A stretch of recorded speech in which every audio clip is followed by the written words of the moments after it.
혹시 식사 후 유난히 졸리거나 멍해지는 경험을 해본 적 있으신가요? 밥만 먹고 나면 눈꺼풀이 무겁고 집중이 안 되고 소파에 눕고만 싶은 그 기분. 많은 분들이 그저 피곤해서 그렇겠지라고 넘기지만 사실 이것은 몸이 보내는 중요한 경고일 수 있습니다. 이 현상의 이름은 바로 혈당 스파이크입니다. 오늘은 이 혈당 스파이크가 무엇인지, 왜 위험한지, 특히 중장년층과 시니어에게 왜 중요한지 자세히 살펴보겠습니다. 그리고 이 문제를 예방하고 우리 몸을 건강하게 지키는 식사법과 생활습관까지 함께 알려드릴게요. 먼저 혈당 스파이크란 무엇일까요? 혈당 스파이크는 말 그대로 식사 후 혈당이 급격히 상승하고 다시 급격히 떨어지는 현상을 말합니다. 이때 몸속에서는 엄청난 변화가 일어납니다. 우리가 밥이나 빵, 면 같은 탄수화물을 섭취하면 혈당이 상승하게 되고 췌장에서 인슐린이라는 호르몬이 분비되어 이를 조절합니다. 하지만 혈당이 너무 빠르게 올라가면 인슐린도 과도하게 분비되고 이 인슐린이 혈당을 너무 빨리 낮추면 우리 몸은 오히려 저혈당 상태가 되면서 심한 졸음과 피로를 느끼게 되는 것이죠. 이런 증상은 특히 백미, 흰빵, 설탕이 많이 든 디저트를 식사와 함께 섭취했을 때 더 자주 나타납니다. 그래서 식후에 유난히 피곤하거나 의욕이 떨어진다면 단순한 노화가 아니라 혈당 스파이크로 인한 증상일 가능성이 매우 높습니다. 심지어 어떤 분들은 식사 후 갑자기 땀이 나거나 심장이 두근거리는 경험을 하기도 합니다. 이 역시 혈당이 급격히 오르고 떨어질 때 자율신경계가 놀라서 생기는 반응입니다. 문제는 이 혈당 스파이크가 반복될 경우 우리 몸의 인슐린 시스템에 이상이 생기기 시작한다는 점입니다. 혈당이 자주 급등하면 인슐린이 계속해서 과도하게 분비되고 결국 우리 몸은 인슐린에 둔감해집니다.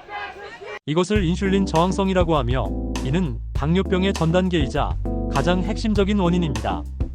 특히 50세 이후에는 인슐린 분비 능력이 서서히 떨어지기 때문에 혈당 조절 능력도 함께 저하됩니다. 건강검진에서 공복 혈당은 괜찮은데 식후 혈당이 높게 나오는 분들이 바로 이런 상황에 놓여 있는 겁니다. 현재 국내 50대 이상 성인의 약 30%는 당뇨 전 단계에 해당하며 이 중 절반은 자신이 그런 상태임을 인식하지 못하고 있다고 합니다. 당뇨 전 단계는 겉으로는 아무 증상이 없지만 혈관과 신경, 심장과 뇌를 조금씩 망가뜨리고 있습니다. 그러므로 밥만 먹으면 졸리다, 식후에 피곤해서 움직이기 힘들다는 것은 결코 가볍게 넘길 일이 아닙니다. 혈당 스파이크는 또한 혈관 건강에도 큰 타격을 줍니다. 혈당이 급격히 오르면 혈관 내벽에 염증이 생기고 염증이 반복되면 혈관이 딱딱해지면서 동맥경화로 이어집니다. 특히 심장으로 가는 혈관이 좁아지면 협심증, 심근경색이 발생할 수 있고 뇌혈관이 막히면 뇌졸중으로 이어질 수 있습니다. 이처럼 혈당 스파이크는 단순한 식후 졸음을 넘어서 치명적인 질병으로 가는 시작점이 될 수 있는 것입니다. 또한 최근 연구에서는 혈당 스파이크와 치매와의 연관성도 주목받고 있습니다. 혈당이 자주 요동치면 뇌세포가 손상되고 기억을 담당하는 해마의 기능이 떨어진다고 합니다.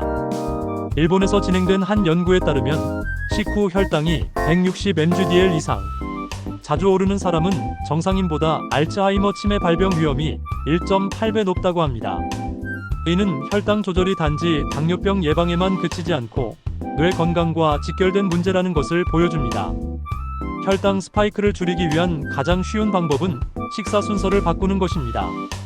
채소를 먼저 먹고 단백질을 그 다음, 탄수화물은 마지막에 드시는 식사법은 위에서 음식물이 소화되며 혈당이 천천히 오르게 만들고 인슐린의 급격한 분비를 막아줍니다.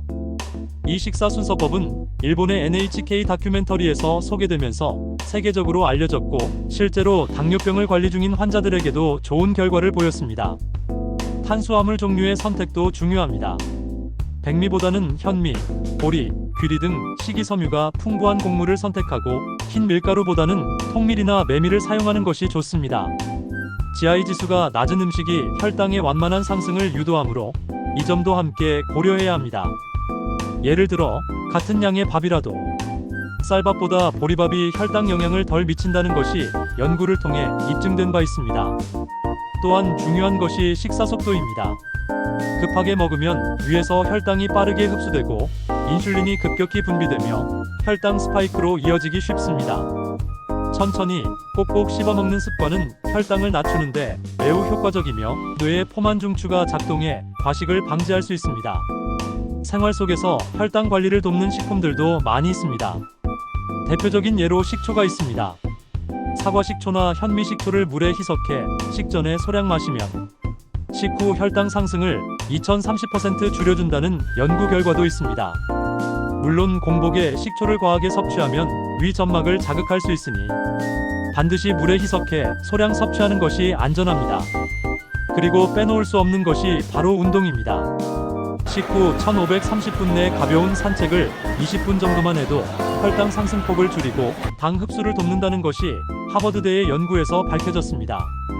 또한 일주일에 34회 이상 꾸준히 걷기만 해도 인슐린 감수성이 높아지고 복부 지방이 줄어들며 전반적인 건강 수치가 개선된다는 연구도 있습니다. 만약 혈당 스파이크를 자주 겪는 분이라면 스마트워치나 연속 혈당 측정기 CGM을 사용하는 것도 하나의 방법입니다. 최근에는 혈당 변화를 실시간으로 보여주는 디지털 기기가 등장해 식후 어떤 음식이 나에게 어떤 영향을 주는지 알 수 있습니다. 이 데이터를 기반으로 식단을 조절하면 보다 체계적인 건강 관리가 가능합니다. 한 가지 더, 스트레스도 혈당과 깊은 관련이 있습니다. 스트레스를 받으면 코르티솔이라는 호르몬이 분비되고 이 호르몬은 혈당을 끌어올리는 역할을 합니다. 따라서 스트레스를 줄이는 생활 습관, 예를 들어 명상, 음악 감상, 가벼운 산책, 반려동물과의 교감 등도 혈당 안정에 큰 도움이 됩니다. 결국 혈당 스파이크는 우리 몸이 보내는 작지만 분명한 신호입니다. 이를 무시하면 언젠가는 큰 질병으로 이어질 수 있지만 반대로 지금 이 순간부터 생활 습관을 조금만 바꾼다면 완전히 되돌릴 수 있는 건강 문제이기도 합니다. 지금 이 영상을 보고 있는 당신, 오늘 저녁부터라도 실천해보세요. 채소 먼저 드시고 밥은 천천히, 식후에는 산책 한번. 이 단순한 실천이 10년 뒤, 20년 뒤 당신의 건강을 지켜줄 가장 강력한 예방약이 됩니다.